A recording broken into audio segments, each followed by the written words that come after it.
Hello दोस्तों, स्वागत है आप सभी का आपके अपने परिवार यूट्यूब चैनल एग्जामलेट क्लासेज में। आज हम नंबर सिस्टम का पार्ट 8 का सॉल्यूशन करवाने वाले हैं। इस सेशन में न सिर्फ आपको क्वेश्चन का सॉल्यूशन करवाया जाएगा, बल्कि जो है उससे रिलेटेड जितने भी कंसेप्ट बनते हैं उस सबको आपको बताया जाएगा। तो चलिए आज हम इस सेशन को शुरू करते हैं। पहला सवाल है, 2 के पावर 2 गुना 3 के पावर 1 गुना 5 के पावर 2 गुना 7 के पावर 1 के कितने गुणज 50 से विभाजित होते हैं लेकिन 100 से नहीं। तो सबसे पहले क्या कीजिए, इसमें से आप 50 को बाहर कर लिए। सबसे पहले इसमें से 50 को हम बाहर कर लेंगे, ठीक है। तो 50, 2 का पावर 1 गुना 5 के पावर 2 50 होता है। 5 के पावर 2 25 है। 2 के पावर 1, 2 के पावर 1 2 होगा, 25 दूनी 50 हो जाएगा। और इधर क्या बचेगा, तो यहाँ बच जाएगा 2 के पावर 1 गुना 3 के पावर कितना बच जाएगा, 1 बचेगा। और यहाँ 5 के पावर 2 तो हम बाहर कर दिए हैं, तो 5 के पावर कुछ नहीं बचेगा, तो बच जाएगा 7 के पावर 1 यहाँ से। अब देखिए, सबका पावर भी एक बढ़ा करके हम गुना करते हैं। तो पावर इसमें पावर 1 बढ़ाइएगा तो हो जाएगा 1 1 2। उसके बाद देखिए 3 का पावर 1 है, पावर में 1 बढ़ाइएगा तो 1 1 2। 7 के पावर 1 है, इसमें 2 बढ़ाइएगा तो 1 बढ़ाइएगा तो हो जाएगा 2। 8, यानी 8 ऐसी संख्याएं हैं जो 50 से विभाज्य है। लेकिन इस 8, अच्छा 8 संख्या नहीं, गुणज, इस 8 गुणज में जो 50 से विभाज्य है इसमें कुछ ऐसा भी होगा जो 100 से विभाज्य भी होगा। तो 100 वाला को हम बाहर कर लेते हैं। जैसे देखिए, यहाँ समझिए पहले, अगर आपसे कह दे कि 1 से 50 तक ऐसी संख्या ढूंढिए जो 5 से विभाज्य हो लेकिन 10 से विभाज्य नहीं हो। 5 से विभाज्य हो लेकिन 10 से विभाज्य नहीं हो। तो देखिए कैसे करेंगे। तो सबसे पहले संख्या जो 5 है 5 से विभाज्य होगा, उसके बाद 10, उसके बाद 15, उसके बाद 20, उसके बाद 25, उसके बाद 30, उसके बाद 35, उसके बाद 40, और उसके बाद 45, और उसके बाद 50। यानी टोटल 10 संख्याएं हैं जो 5 से विभाज्य है।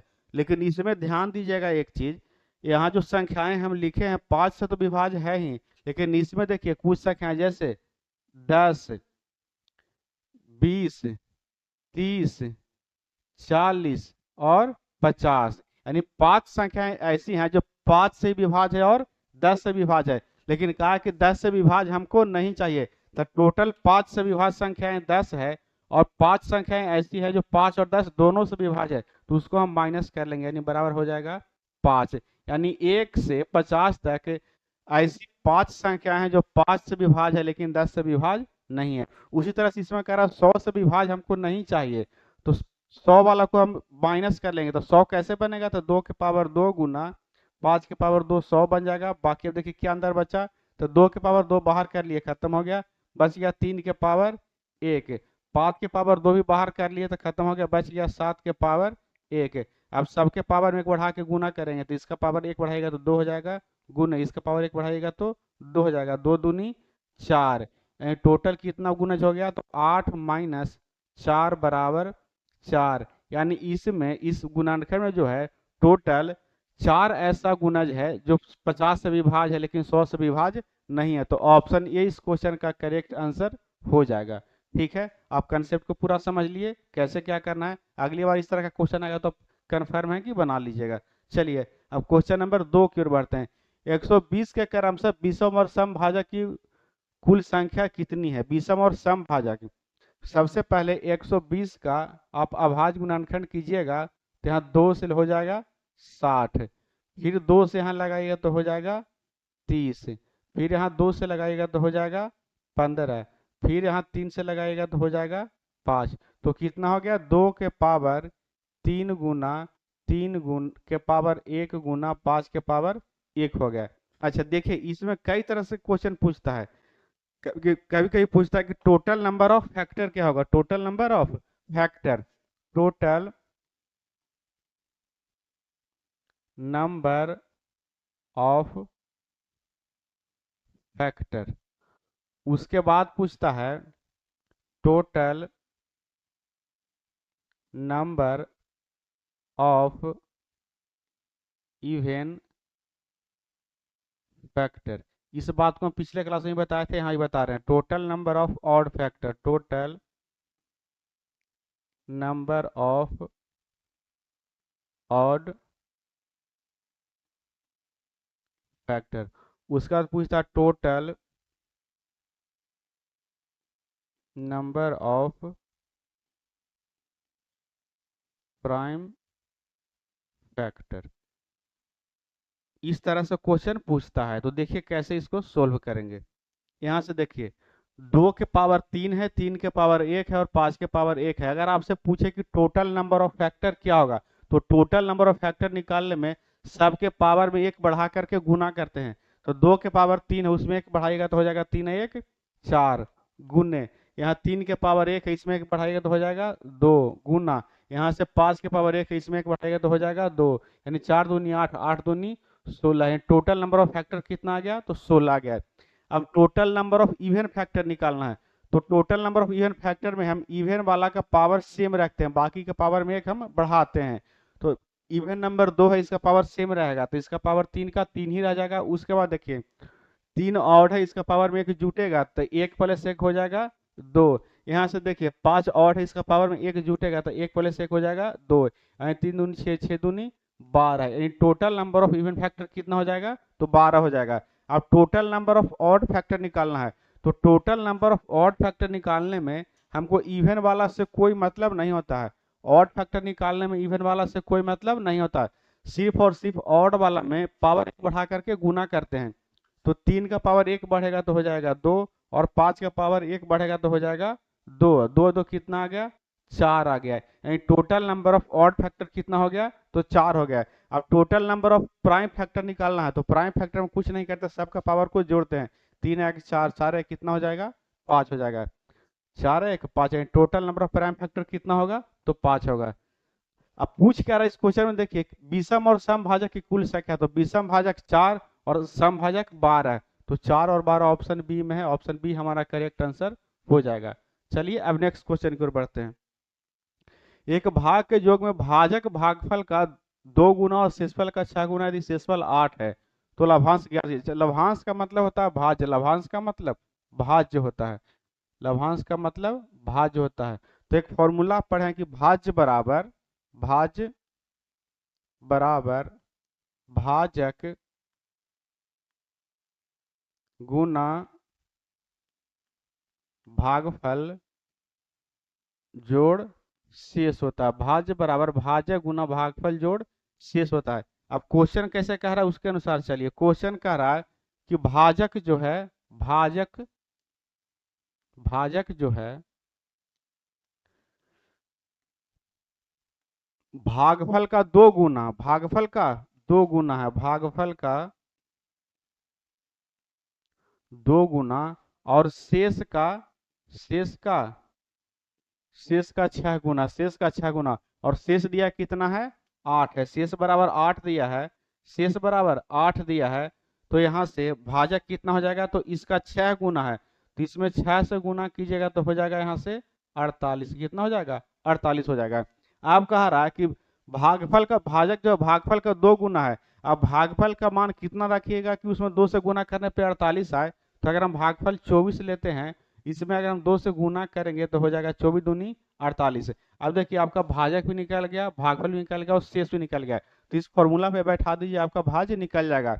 तो भाजक है 48, भाजक है 48 गुना भागफल है 24 और प्लस शेष है 8। सबको सोल्व कीजिएगा तो 1160 आएगा, जो कि ऑप्शन ए में है। ऑप्शन ए इस क्वेश्चन का करेक्ट आंसर हो जाएगा। इस फॉर्मूला को आप याद रखिए, बहुत ही इंपॉर्टेंट फॉर्मूला है, बहुत जगह क्वेश्चन में लागू होता है, ठीक है, अप्लाई होता है।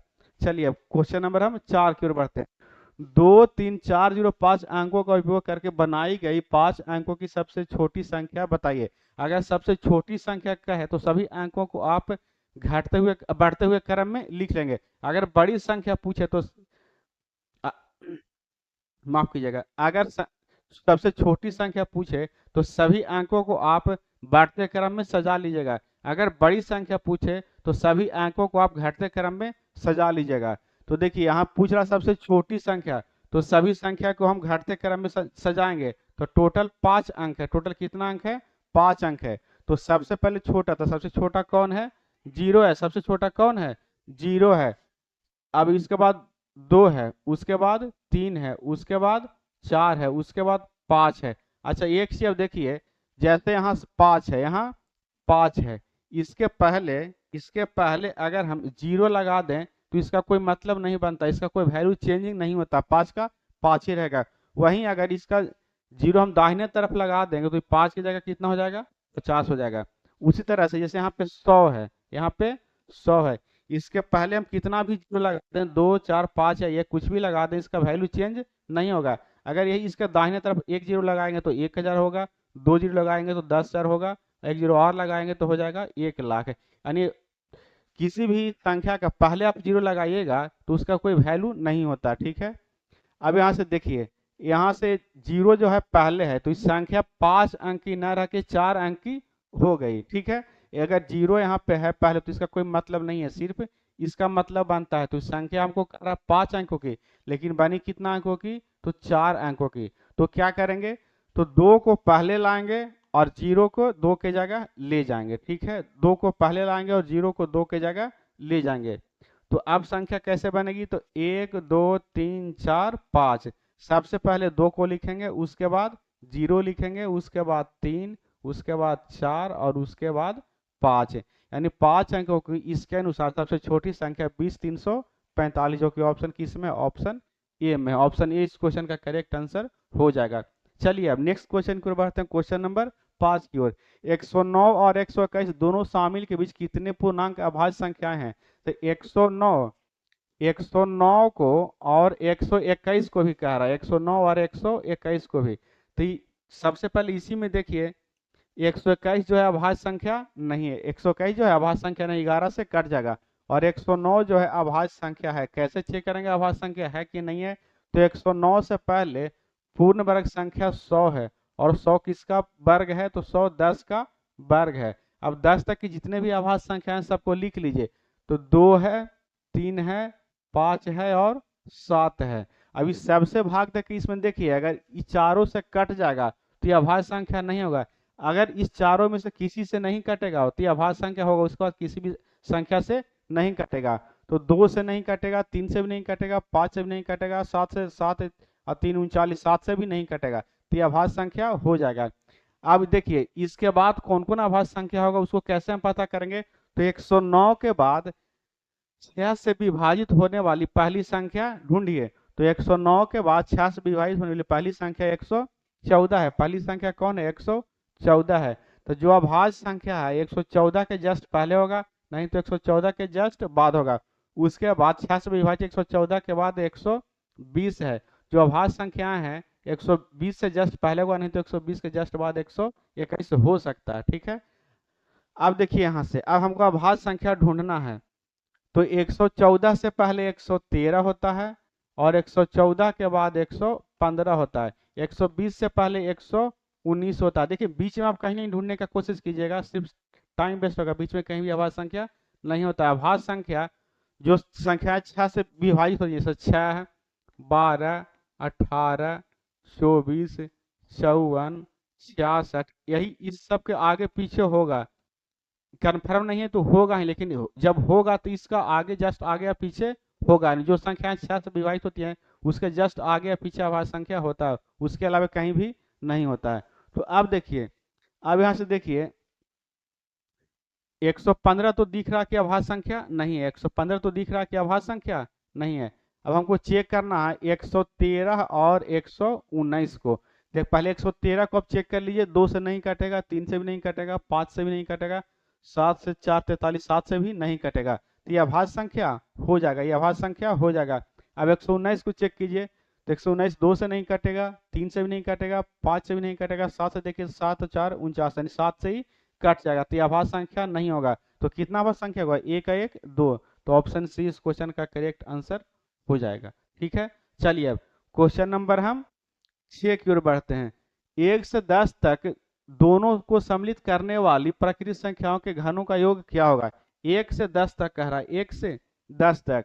तो 1 का क्यूब प्लस 2 का क्यूब प्लस 3 का क्यूब प्लस यहाँ से यहाँ से हो जाएगा 10 का क्यू, इस सब का योग निकालना है। तो देखिए कि आपको हम कंसेप्ट बताते हैं, सब याद रखिएगा, फॉर्मूला है, इसको आपको याद रखना है, हर हाल में याद रखना है, बहुत ही एग्जाम में इससे क्वेश्चन बनता है। जैसे लगातार प्राकृतिक संख्या को जोड़ना हो, लगातार प्राकृतिक संख्या को जोड़ना हो, जैसे 1 प्लस 2 प्लस 3 प्लस उसी तरह से संख्याएं n तक हो, तो इसको जोड़ने का फॉर्मूला होता है n इंटू एन प्लस 1/2 होता है, n इंटू एन प्लस 1/2 होता है। उसके बाद देखिए लगातार सम संख्या जोड़ना है या विषम संख्या, 1 प्लस 3 प्लस 5 प्लस उसी तरह से लगातार विषम संख्या n तक हो, तो इसको जोड़ना हो, इसका फॉर्मूला होता है n स्क्वायर, इसका फॉर्मूला होता है n स्क्वायर। उसके बाद देखिए लगातार अगर सम संख्या जोड़ना हो, 2 प्लस 4 प्लस 6 प्लस n तक हो, तो इसको जोड़ने का फॉर्मूला होता है n n प्लस, इसी को लिखते हैं एन स्क्वायर प्लस एन, गुना कीजिएगा तो एन स्क्वायर प्लस एन आ जाएगा। उसी तरह से जैसे हमको अब लगातार प्राकृतिक संख्या के स्क्वायर का जोड़ना है, देखिए यहाँ से 1 square plus 2 square plus 3 square plus उसी तरह से एन तक का स्क्वायर हमको जोड़ना है, तो इसको फॉर्मूला होता है n into n plus 1 to 2n plus 1/6, 2n plus 1/6 होता है। उसके बाद अगर क्यू हो लगातार n तक, तो उसको कैसे जोड़ेंगे, तो देखिए यहाँ से अगर 1 का क्यू हो प्लस 2 का क्यू हो प्लस 3 का क्यू हो, उसी तरह से n तक क्यू हो, तो इसको जोड़ने का फॉर्मूला होता है इंटू एन प्लस 1/2 इसका होल स्क्वायर, इसका होल स्क्वायर। अब हमको क्यू का जोड़ना है, तो फॉर्मूला लगेगा नीचे वाला, तो इसका फॉर्मूला होता है एन इंटू एन प्लस 1/2 और इसका होल स्क्वायर होता है, इसका होल स्क्वायर होता है। तो यहाँ से एन का वैल्यू 10 है और एन प्लस 1 10 प्लस 1 11/2 और इसका होल स्क्वायर हो जाएगा। तो यहाँ से कट जाएगा 5 दूनी 10, 11 पचे 55, तो 55 का स्क्वायर, 5 का स्क्वायर 25 होगा और 25 से 5 कितना हो जाएगा 30, यानी 3025। इस क्वेश्चन का करेक्ट आंसर जो कि ऑप्शन बी में, ऑप्शन बी इस क्वेश्चन का करेक्ट आंसर हो जाएगा। चलिए अब क्वेश्चन नंबर हम 7 की ओर बढ़ते हैं। अगर आपको कंटेंट अच्छा लग रहा है, पढ़ाने का तरीका आपको अच्छा लग रहा है, तो हमारे वीडियो को लाइक करते चलिए। उसके बाद देखिए सेना का एक जनरल अपने 40 और 125 सैनिक को एक वर्ग के रूप में पंक्ति और स्तंभ में व्यवस्थित करना चाहता है, ठीक है। अपने सभी सैनिक को वो वर्ग के रूप में व्यवस्थित करना चाहता है इस तरह से, यानी जितना रो होगा उतना कॉलम होगा, जितना रो होगा उतना कॉलम होगा, ठीक है। इस तरह से व्यवस्थित करना चाहता है वर्ग के रूप में, लंबाई चौड़ाई बराबर होना चाहिए, रो और कॉलम की लंबाई चौड़ाई क्या होना चाहिए, बराबर होना चाहिए। तो इस तरह का क्वेश्चन में क्या करते हैं, अच्छा उसमें कह रहा है कि उन्होंने पाया कि सैनिक छूट गए, तो इस तरह के क्वेश्चन में क्या करते हैं, इसका आसपास हम स्क्वायर ढूंढते हैं। इससे पहले हम स्क्वायर, कुछ छूट गया तो इसके पहले वाला हम स्क्वायर जोड़ेंगे, ठीक, स्क्वायर ढूंढेंगे। तो 40,125 है, 40,125 है, इसको लिख सकते हैं कि 40,000 उसके बाद प्लस 125, ये 40,000 जो है 200 का पूर्ण वर्ग है, 200 का पूर्ण वर्ग है। यानी यहाँ से देखिए प्रत्येक रो में जो है 200 सैनिक होगा और प्रत्येक कॉलम में भी जो है 200 सैनिक होगा, प्रत्येक कॉलम में भी 200 सैनिक होगा। तो प्रत्येक रो में भी 200 सैनिक और प्रत्येक कॉलम में 200 सैनिक, तो वर्ग बन गया। देखिए 200 इधर 200 इधर, क्या बन गया, वर्ग बन गया। अब शेष कितना बच गया, यहाँ से शेष बच गया 125। तो ऑप्शन 20 क्वेश्चन का करेक्ट आंसर हो जाएगा, शेष जो बच गया उसी को पूछ रहा है। अगर आपको ऐसे नहीं पता चले कि कौन इससे पहले जस्ट वर्ग है, तो इसका बेसिक मेथड से वर्गमूल निकाल लीजिए। 40,125 का आप वर्गमूल यहाँ से निकालिएगा तो दाहिने तरफ जोड़ा लगेगा, तो 2 2 बच गया 4, तो 4 में 2 2 से लग जाएगा, 2 और 2 4, यहाँ हो जाएगा 2, यहाँ हो जाएगा 2 दूनी 4। अब यहाँ से उतारेगा 0 और 1, तो 4 पे आप कुछ भी रखिएगा, एक भी बैठाएगा तो 41 होगा, 2 बैठाएगा तो 42 होगा, तो 41 भी होगा तो इससे ज़्यादा हो जाएगा तो नहीं लगेगा। तो डबल जीरो यहाँ बैठाते हैं कितना, भाग में तो एक जीरो बैठा करके दोबारा अंक उतारते हैं, इसमें डबल जीरो बैठा करके अंक उतारते हैं।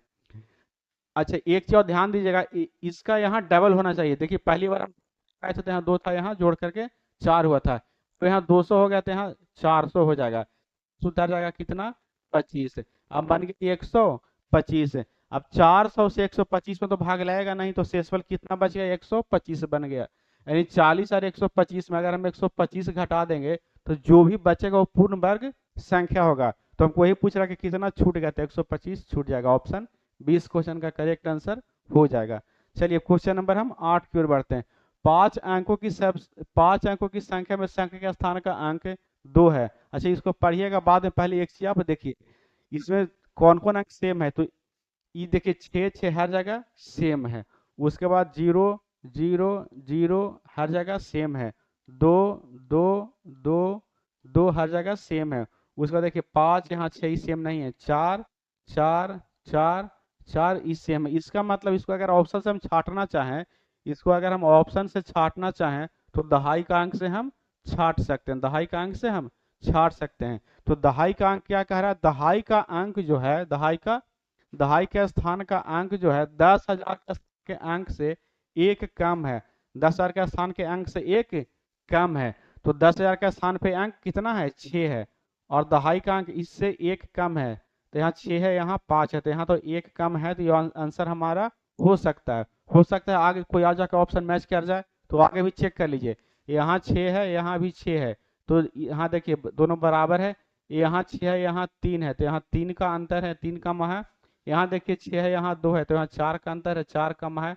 तो हमको कह रहा है कि दहाई के स्थान का अंक 10,000 के स्थान के अंक से एक कम है, तो ऑप्शन ए हमारा करेक्ट आंसर हो जाएगा। अगर इसको बनाना हो तो देखिए, इसको अगर बनाना हो तो कैसे करेंगे, देखिए 5 अंकों की संख्या है, 1 2 3 4, 5 अंकों की संख्या है। अब यहाँ से देखिए 5 अंकों की संख्या में सैकड़े के स्थान का अंक 2 है, सैकड़े के स्थान पे अंक कितना है, तो 2 है, यहाँ से 2 रख दिए। उसके बाद कह रहा है इकाई के स्थान का अंक सैकड़े के स्थान के, इकाई के स्थान का अंक सैकड़े के स्थान के अंक का 2 गुना है, तो सैकड़े के स्थान पे 2 है, तो इकाई पे हो जाएगा 2 दूनी 4 हो जाएगा। उसके बाद कह रहा है हजारवे के स्थान पर कोई अंक नहीं है, यहाँ पे कोई अंक नहीं है, तो 0 हो जाएगा। उसके बाद कह रहा है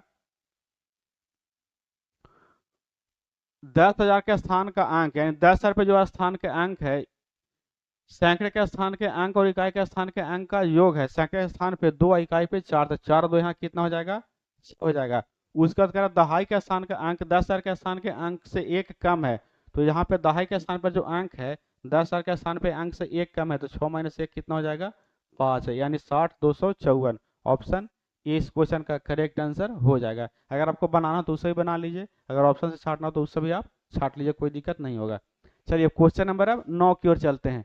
अंक ए और बी का मान क्या है, बी ए गुना बी थ्री बराबर 57 ए। अगर ऑप्शन यहाँ से देखिए, अगर यहाँ से ए बराबर 3 रखिएगा, यहाँ से अगर ए बराबर 3 रखेंगे, ए बराबर 3 यहाँ से रखेंगे, तो यहाँ भी हमको 3 आना चाहिए, ठीक है। अब यहाँ 3 से 3 में गुना कीजिएगा, इसका इकाई अंक से इसका इकाई अंक, 3 तिहाई 9 आ जाएगा, लेकिन यहाँ पे हमको आना चाहिए इकाई का अंक कितना, 3 आना चाहिए, तो ऑप्शन ए हमारा कट गया। अब देखिए इसको चेक कीजिए, ए बराबर अगर 2 रखते हैं तो यहाँ भी हमको 2 आना चाहिए इकाई का अंक, लेकिन 2 में 3 से गुना कीजिएगा तो 2 तिहाई 6 होगा, तो ऑप्शन डी भी हमारा कट गया। अब ऑप्शन ए देखिए या सी, किसी को देखिए, ए को ही देख लीजिए। ए को देखिए तो ए बराबर 5 रखिएगा, ए बराबर 5 रखिएगा, और यहाँ 3 है, तो यहाँ भी आना चाहिए 5, तो 5 तिहाई 15 यहाँ आ रहा है, तो यहाँ बन गया बी की जगह 2 है, तो 2 5 गुना बी की जगह 2 और 3 बराबर 5 7, और ए की जगह 5 आना चाहिए। अब गुना कर लीजिए, तो बाहर बाहर गुना होगा तो 5 तिहाई 15, हाथ में 1, और अंदर अंदर गुना और बाहर बाहर गुना, 5 दूनी 10, 3 दूनी 6, 10 6 16, 16 कितना हो जाएगा, 17, हाथ में 1, और बाहर बाहर गुना 2 दूनी 4 1 5, यानी 575 हमारा। तो ऑप्शन ए इस क्वेश्चन को सेटिस्फाइड कर रहा है, ठीक है। चलिए क्वेश्चन नंबर हम 10 की ओर बढ़ते हैं। आज का लास्ट क्वेश्चन, एक संख्या में 1/3 माइनस 1/4 जोड़ा जाता है, इस प्रकार प्राप्त योग से 1/3 का 1/4 घटाया जाता है और शेषफल 1/3 प्लस 1/4 प्राप्त होता है, तो संख्या ज्ञात कीजिए। 1/3 और 1/4 को सोल्व कीजिएगा तो 1/12 12 आ जाएगा, 1/12 आ जाएगा। और इसको सोल्व कीजिएगा तो ये भी आ जाएगा 1/12, 1/3 का 1/4 1/12 होगा। और इसको सोल्व कीजिएगा तो हो जाएगा 7/12, ये आ जाएगा 7/12। मान लेते हैं कि संख्या एक से, देखिए आप यहाँ से बना सकते हैं, 1/12 जोड़ा जाता है, 1/12 घटाया जाता है, दोनों तो कट जाएगा तो बचेगा सिर्फ शेषफल 7/12, यानी संख्या 7/12 है। अगर इसको आप सोल्व करना चाहें तो 1/12 इसमें जोड़ रहा है, 1/12 इसमें जोड़ रहा है, और 1/12 ही इसमें घटा रहा है, तो मिल रहा है कितना, 7/12 मिल रहा है 7/12। तो इससे प्लस माइनस कट जाएगा, यानी x बराबर 7/12। इस क्वेश्चन का करेक्ट आंसर ऑप्शन बी हो जाएगा। आज का सेशन आपको कैसा लगा? अगर आज का सेशन आपको अच्छा लगा तो हमारे वीडियो को लाइक कर लीजिए, और चैनल को, अगर चैनल पे आप पहली बार है तो चैनल को सब्सक्राइब कर लीजिए, और दोस्तों में शेयर भी कीजिए ताकि उनको भी कंटेंट मिले। इसी तरह का बेस्ट कंटेंट और बेस्ट कंसेप्ट, बेस्ट क्वेश्चन आपके लिए हम नेक्स्ट वीडियो में लेकर आएंगे। तब तक के लिए धन्यवाद।